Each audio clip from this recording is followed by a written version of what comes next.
dit, les Africains de France, les Ivoiriens de France et de Navarre vous écoutent.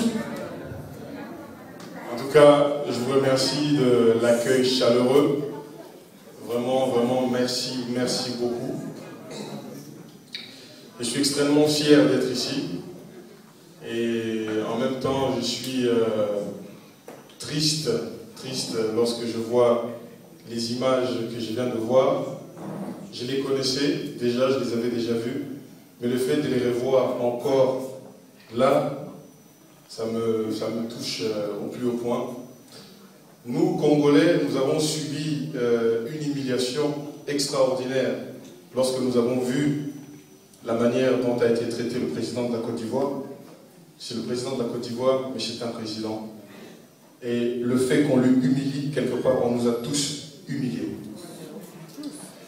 Ces gens-là, avec qui nous sommes en train de se battre, sont extraordinairement mauvais, organisés et terribles, et ils sont prêts à tout pour nous éliminer pour leurs intérêts. Regardez déjà comment ils traitent leur propre population. Nous, on est en dessous de leur propre population, donc ça veut dire qu'on les compte pour rien. Je ne veux pas vous parler de la Côte d'Ivoire parce que c'est un sujet que je ne maîtrise pas trop. Je vais vous parler de la République démocratique du Congo pour que vous puissiez savoir en quoi nos deux combats se rejoignent. Il n'y a pas un pays dans le monde qui a perdu plus de vies humaines que la République démocratique du Congo. Nous avons perdu depuis la Deuxième Guerre mondiale 8 millions. 8 millions.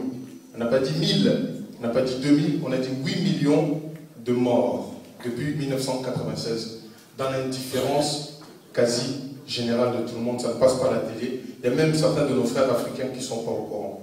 Donc ces gens-là, s'ils voulaient aider des gens, comme on dit, qui avaient la démocratie, ils voulaient imposer la démocratie en Côte d'Ivoire, ils auraient d'abord dû aller aider les Congolais qui mouraient par millions, au lieu d'aller bombarder la maison de Gbagbo, soi-disant pour instaurer la démocratie ou un président élu.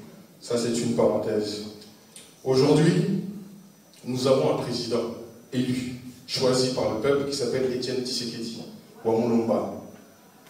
Mais comme il ne plaît pas aux Occidentaux, c'est quelqu'un qui arrive au pouvoir sans maître, seul avec la population. Nous sommes dans un pays, l'un des pays les plus bénis du monde, c'est-à-dire avec toutes les richesses les plus extraordinaires de la République démocratique du Congo. Ils ne veulent pas qu'un homme indépendant, comme l'a été Laurent Gbagbo, un homme qui dit ce qu'il pense et qui travaille pour l'intérêt de son peuple. On ne veut pas de ces genres d'hommes. On préfère des béni oui ou quelqu'un qui ne sait ni lire ni écrire comme Joseph Kabila et le mettre. C'est la vérité, il sait ni lire et écrire. Vous comprenez ce que je veux dire? Mais face à ces gens-là, il y a vous, il y a moi, il y a d'autres personnes qui doivent se lever et on va s'organiser. Nous, ici, nous avons pris, c'est pour ça que j'ai été arrêté il y a quelques mois de cela, j'ai été enfermé, parce qu'on a pris une autre direction. J'ai vu un petit peu comment les combats s'est passé en Côte d'Ivoire. Et lorsque je vous voyais vous battre, parce que je venais dans vos manifestations ici, je me disais, aïe, aïe, aïe, aïe, bientôt c'est à nous. Bientôt c'est à nous. Et je voyais bientôt c'est à nous. Et j'ai vu jusqu'où ils sont capables d'aller. Et moi je me suis dit quelque chose. Je n'ai aucun complexe vis-à-vis des Occidentaux ou de qui que ce soit. Et par rapport à ça, je n'ai pas peur de eux. Je n'ai pas peur de donner ma vie pour le combat dans lequel je suis. Et aujourd'hui,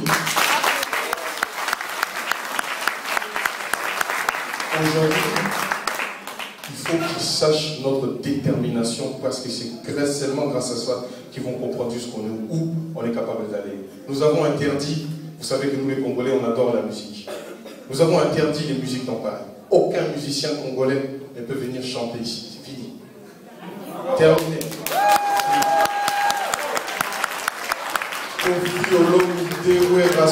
Machin, c'est terminé.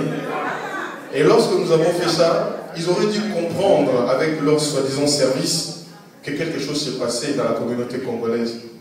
Parce que c'est comme si, vous voyez Marseille, s'il n'y a pas le foot, c'est plus Marseille. La musique, s'il n'y a plus chez les Congolais, c'est qu'il y a quelque chose qui se passe. Mais ils n'ont pas compris. Mais lorsque nous avons arrêté le chef d'état-major de l'armée congolaise, le général Etumba, à la gare du Nord, et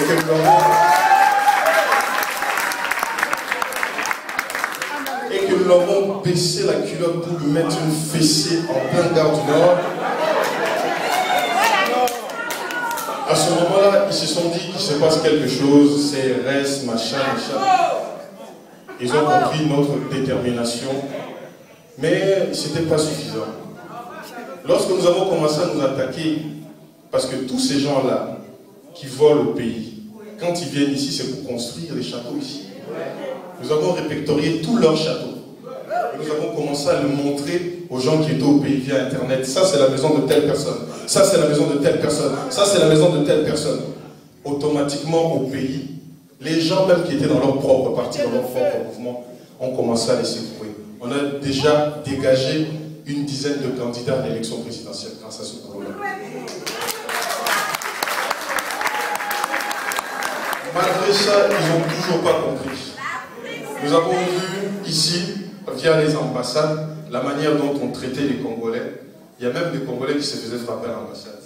Il faut le savoir, des Congolais qui se faisaient frapper à l'ambassade.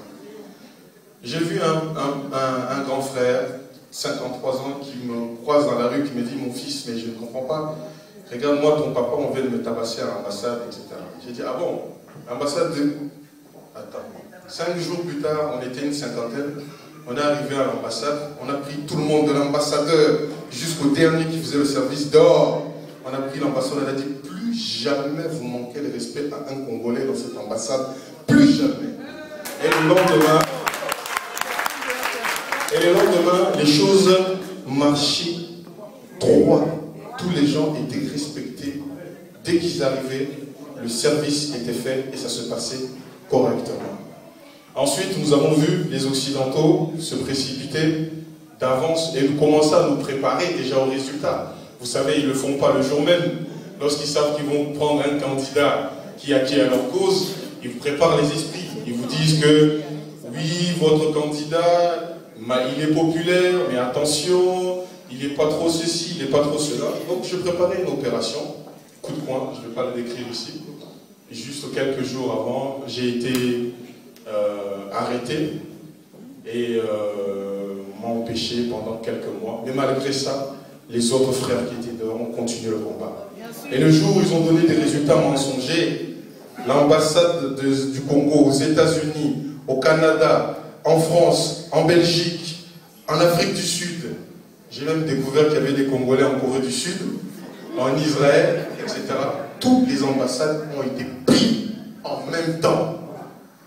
Hillary Clinton est descendue voir notre candidat et lui a demandé, s'il vous plaît, pas de violence. S'il vous plaît, dites à la population de ne pas sortir dans les rues. S'il vous plaît, on va trouver un arrangement. S'il vous plaît, s'il vous plaît, s'il vous plaît. Et il a refusé, il a fallu maintenant toute l'Union européenne, l'ONU, vous connaissez toute la clique, qui sont partis et ils l'ont menacé. Mais une menace extraordinaire. Si les gens descendent dans les rues et qui sont tués, vous serez tenus responsables au niveau de la CPI parce que les gens se seront fait tuer. Vous imaginez le chantage? C'est-à-dire que les gens, les êtres humains, les hommes et les femmes congolaises n'ont pas le droit de demander leur droit légitime de choisir leur candidat.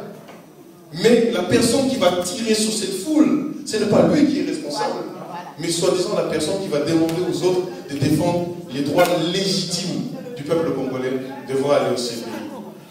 Pour terminer, ça c'est juste la cerise sur le gâteau. Dernièrement, nous avons reçu nous on les appelle les collabos. Tous les gens qui travaillent avec ce gouvernement fantoche, on les appelle les collabos. Le président du Sénat, Kengo Wadondo, il est resté presque 30 années dans le pouvoir de Mobutu, il est parti. Lorsque ça chauffait, il a fui. Il est revenu sur Kabila, toujours pour voler, tuer la population, etc. Et le 31 décembre, il prend l'avion et vient en France pour faire la fête. Pendant qu'on est en train de tirer sur la population en plein Congo, pendant qu'on est en train de tirer sur nos frères qui demandent que leurs droits. Et lui vient ici avec ses gardes du corps faire la fête. Et ce qu'il ne savait pas, c'est que nous, les combattants de la République démocratique du Congo, nous les avons interdits de mettre leurs pieds ici. Ici, nous sommes peut-être des Congolais, mais on est chez nous ici. Et il faut le savoir que vous ne mettrez pas vos pieds ici. Dépensez votre argent là-bas, dépensez vos affaires là-bas. Aucun politicien congolais ne met son pied en Europe sans en payer les conséquences. Et lorsqu'il est arrivé à la gare du Nord, il y a un truc qui dit Coco, Babeti Coco. Chez nous, le Coco, c'est les grands-pères. Et un grand-père, quand il a des petits-enfants, il les appelle Coco. Donc, les petits-enfants de Kengo Atondo lui ont mis une raclée. Il a pris un KO à Gare du Nord, il a perdu 5 dents. Jusqu'aujourd'hui, il est invisible.